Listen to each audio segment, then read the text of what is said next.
Hi అండి, welcome to Gayatri Nandu's kitchen. ఇవాల్టి recipe Punjabi special డాబా స్టైల్లో పన్నీర్ కాజు మసాలా కర్రీ అండి. చాలా బాగుంటుంది. ఇది పుల్కాల్లోకి, నాన్, చపాతీ ఎందులోకైనా చాలా చాలా టేస్టీగా ఉంటుంది. తినే కొద్దీ తినాలనిపిస్తుంది, అంత బాగుంటుంది. మనం ఎక్కువగా డాబాస్లో తింటుంటాం కదా, అదే రుచితో ఇవాళ ఇంట్లో చక్కగా కుదిరిందండి. అందుకోసం ఈ వీడియో మీకోసం షేర్ చేస్తున్నాను. వెడల్పుగా ఉండే ఒక బాండీ పెట్టుకొని ఇందులో నెయ్యి 1 టీ స్పూన్ వేసుకొని కాజుని దబ్బగా ఉండే పప్పు తీసుకున్నాను. ఒక పావు కప్పు, లేదు అంటే గుండు కాజునైనా తీసుకోవచ్చు, ఏదైనా తీసుకోవచ్చు. ఇలా చూపిస్తున్న విధంగా వేసేసుకొని దోరగా వేయించుకోండి. ఇలా దోరగా వేయించుకుని ఒక కప్పులోకి తీసుకొని పక్కన ఉంచేసుకుందాం. అదే ప్యాన్లో ఇక్కడ మరో 2 టీ స్పూన్లు ఆయిల్ వేసుకోండి. ఆయిల్ కొద్దిగా వేడెక్కిన తర్వాత ఇందులో జీలకర్ర 1 టీ స్పూన్ వేసుకొని బాగా కొద్దిగా చిటపట్లాడుతూ వేయించుకోవాలి. ఇలా చూపిస్తున్న విధంగా చిటపట్లాడుతూ వేగుతుంది కదండి. ఇలా వేగిపోయిన తర్వాత పెద్ద ఉల్లిపాయ 1 సన్నగా తరిగి వేసేసుకోండి. వేసుకొని బాగా ఎర్రగా వేపుకోవాలి ఈ ఉల్లిపాయలు అనేది. ఆ కర్రీకి అప్పుడే టేస్ట్ చాలా బాగుంటుందండి. ఇలా ఎర్రగా వేగిపోయిన తర్వాత పచ్చిమిర్చి సన్నగా తరిగింది ఒక 2 పచ్చిమిర్చీలు వేసేసుకొని కొద్దిగా ఫ్రై అయిన తర్వాత మీడియం సైజ్ టమోటాలు 2 మెత్తగా పేస్ట్ చేసుకొని వేసుకొని బాగా కలుపుకోండి. ఈ టమోటాలో ఉండే వాటర్ అంతా ఎగిరిపోయేలాగా బాగా ఫ్రై చేసుకోండి. ఇలా బాగా చిక్కబడిపోయి ఎగిరిపోయింది కదండి.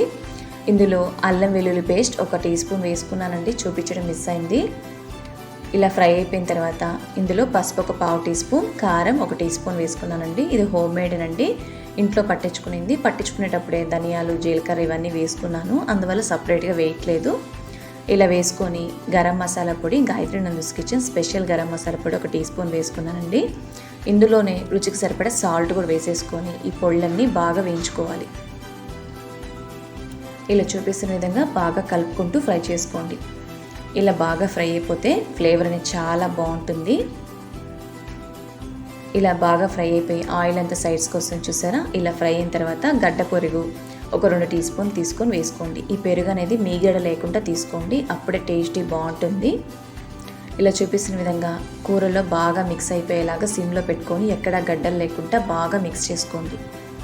ఇలా మిక్స్ చేసుకోవడం అప్పుడు మనకు బాగా మిక్స్ అవ్వాలండి కూరలో, అప్పుడే టేస్ట్ బాగుంటుంది. లేకపోతే గడ్డలుగా అలాగే ఉంటుంది, టేస్ట్ బాగోదు.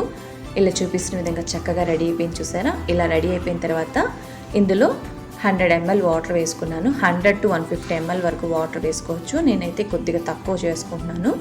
ఇవాళ 100 ml వాటర్ వేసేసుకొని బాగా మిక్స్ చేసేసుకొని మూత పెట్టుకొని మీడియం ఫ్లేమ్లో ఒక 2-3 నిమిషాల పాటు ఉడికించుకోండి.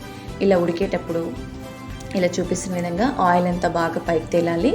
ఇప్పుడు ఉడికిపోయి చక్కగా రెడీ అయిపోయిందండి. మూత తీసేసుకొని గ్రేవీ అనేది బాగా చిక్కబడిపోయింది చూసారా. ఇలా ఒకసారి బాగా మిక్స్ చేసేసుకోండి. ఇలా చక్కగా మిక్స్ అయిపోయిన తర్వాత ఇందులో సాల్ట్ కానీ కారం కానీ తక్కువ ఉన్నట్లయితే చూసుకొని వేసేసుకోండి. ఇలా వేసుకొని ఇక్కడ ఒక పావు KG 250 grams paneer, home made paneer అండి.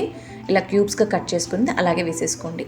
నేనైతే చాలా డెలికేట్గా ఉంటుంది పన్నీర్. కొంతమంది ఫ్రై చేసుకొని వేసుకుంటుంటారు, ఫ్రై చేసుకుంటే అది గట్టిగా హార్డ్ అయిపోతుంది, అప్పుడు ఉప్పు కారం అనేది సరిగ్గా పట్టదు. అందువల్ల డైరెక్ట్గా వేసుకున్నాను. ఇలా వేసుకోవడం వల్ల ఉప్పు కారం పట్టి చాలా టేస్టీగా ఉంటుంది.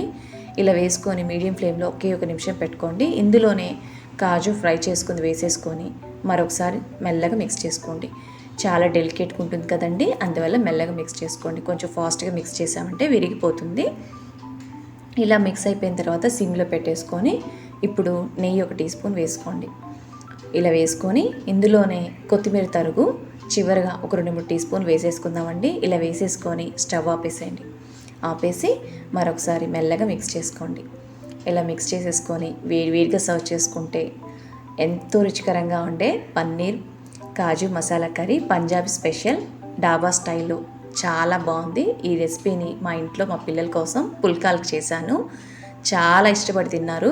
అందుకోసం ఈ వీడియో మీకోసం షేర్ చేస్తున్నాను. చక్కగా కుదిరిందండి, మీరు కంపల్సరీ ట్రై చేయండి, మీ పిల్లలకి పెట్టండి.